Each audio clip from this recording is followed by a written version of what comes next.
Friends, welcome back to our channel Kadan academy. तो आज हम इंग्लिश बीए फर्स्ट ईयर की पोएम सेकंड के समरी के बारे में डिस्कस करते हैं। पोएम है women work, written by Maya Angelou. तो स्टार्ट करते हैं समरी को। The poem women work is written by Maya Angelou. जो पोएम है वुमेन वर्क वो लिखी गई है माया एंग्लो के द्वारा। It is a powerful poem that capture the responsibilities of a women. जो ये पोएम है ये एक पावरफुल पोएम है जो बताती है वुमेन की रिस्पॉन्सिबिलिटीज़ के बारे में। It can be in domestic, historical, traditional and social context. जो रिस्पॉन्सिबिलिटीज़ हैं वो डोमेस्टिक या फिर हाउस होल्ड भी हो सकती हैं, हिस्टोरिकल भी हो सकती हैं, ट्रेडिशनल भी हो सकती हैं और सोशल कॉन्टेक्स्ट में भी हो सकती हैं। The poem represent the endless work of a women from morning to evening. जो पोएम है, जो कविता है, वो दर्शाती है एक वुमेन की कभी न ख़त्म होने वाले कार्य को, सुबह से लेकर शाम तक जो कार्य करती रहती है वो उस सभी के बारे में ये पोएम है वो बताती है। While the hard work of a man ends with sunset but the work of a women is never ending. जो काम है एक आदमी का वो सन के सनसेट के समय तक ख़त्म हो जाता है, लेकिन जो एक वुमेन का कार्य होता है सुबह से लेकर शाम तक वो कभी नहीं ख़त्म होने वाला होता है। लोगों की उसके प्रति डिमांड बढ़ती ही जाती है, कभी कुछ कार्य के लिए तो कभी कुछ कार्य के लिए। The poet list various things that the women has to do such as taking care of her children, move the floor, to mend the clothes etcetera.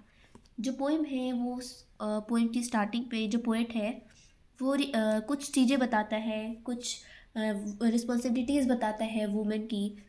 जैसे take care of her children, अपने बच्चों की देखभाल करना, मोप the floor, floor को साफ करना, क्लीन रखना, to mend the clothes, clothes को रिपेयर करना, फटे फटे पुराने कपड़ों को धोना, उन्हें प्रेस करना, सीलना, ये सब कार्य जो है वो पोएम जो है वो हमें बताती है। पोएट हमें फर्स्ट स्टैंजा में इन सब के बारे में बताता है।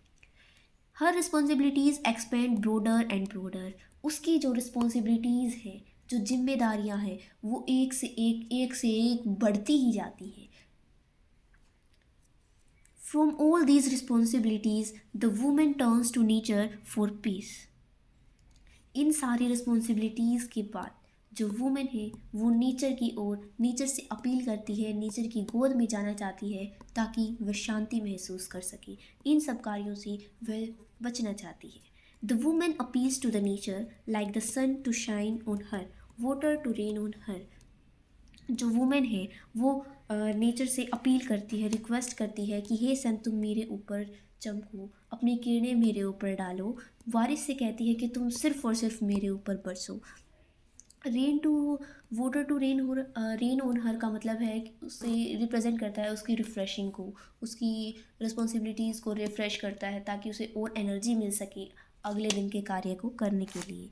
The soft gentle dew drop represent the soothing touch of nature for her to cool down her forehead.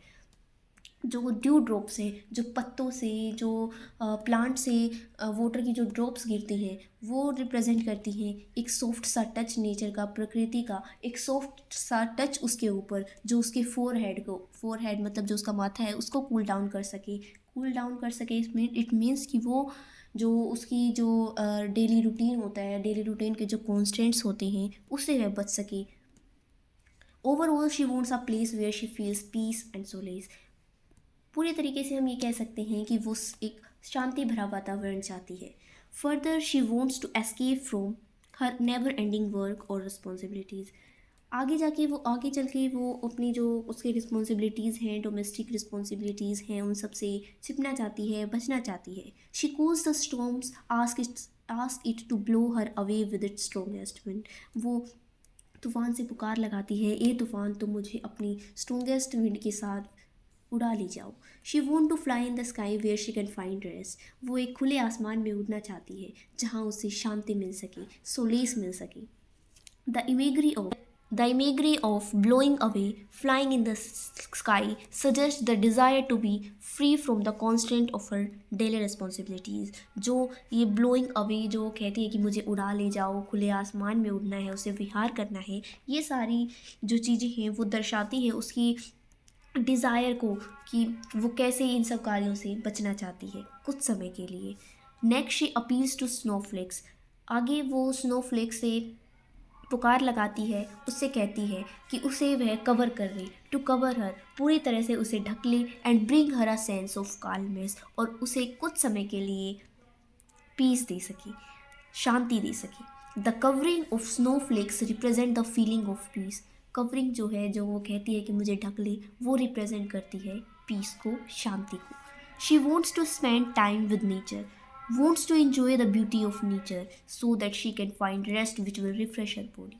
वो कुछ समय इन सारी रिस्पॉन्सिबिलिटीज़ से बचना चाहती है, कुछ समय वो नेचर के साथ बिताना चाहती है, उसकी ब्यूटी को इंजॉय करना चाहती है, जहाँ वो रेस्ट कर सके कुछ समय के लिए, ताकि उसकी बॉडी जो है वो रिफ़्रेश हो सके, उसमें एनर्जी आ सके अगले दिन के कार्य को करने के लिए। At last the poet reflect some elements of nature. Last में जो है वो पोएम नेचर के कुछ एलिमेंट्स को हमें दर्शाता है, जैसे सन हो गया, ओशन हो गया, स्काई हो गई, माउंटेन हो गई, सूरज हो गया, सागर हो गया, आसमान हो गया, पर्वत हो गया। That she feels belong to her. जो यहाँ जो है पोएट वो दर्शाता है कुछ एलिमेंट्स नेचर को, और उन सब के थ्रू बताना चाहता है कि जो वुमेन है वो कहती है कि सिर्फ ये जो नेचर के जो ये एलिमेंट्स है, इन्हीं वह अपना कह सकती है, क्योंकि यही एलिमेंट्स है जो नेवर चेंजिंग होते हैं, इन कॉन्ट्रास्ट टू जो उसके डेली रूटीन्स होते हैं, वो कभी चेंज नहीं हो सकते, उसे तो वही सुबह से लेकर वही झाड़ू पोछा वगैरह करना होता है। This connection with the nature contrasts with her endless domestic work. Overall, the poem represents that the woman feels peace and solace only in the natural world. पूरी तरीके से पूरी ओवरऑल हम एक नट शेल में यह कह सकते हैं कि जो पोएम है वो रिप्रेजेंट करती है वुमेन को, कि वो सिर्फ जो है वो शांति सिर्फ एक नेचुरल वर्ल्ड में, एक प्रकृति के वातावरण में ही वह शांति महसूस कर सकती है। आई होप आपको जो समरी है वो समझ में आई होगी। अगर आप प्रॉपर एक्सप्लेनेशन चाहते हैं इस पोएम की तो आप मेरे यूट्यूब चैनल में जाइए, विज़िट करिए और वहाँ आपको मिल जाएगी। वीडियो अच्छी लगी हो तो लाइक शेयर ज़रूर करना और कमेंट करना मत भूलना। चैनल पे नए हैं तो सब्सक्राइब ज़रूर करना। Thank you.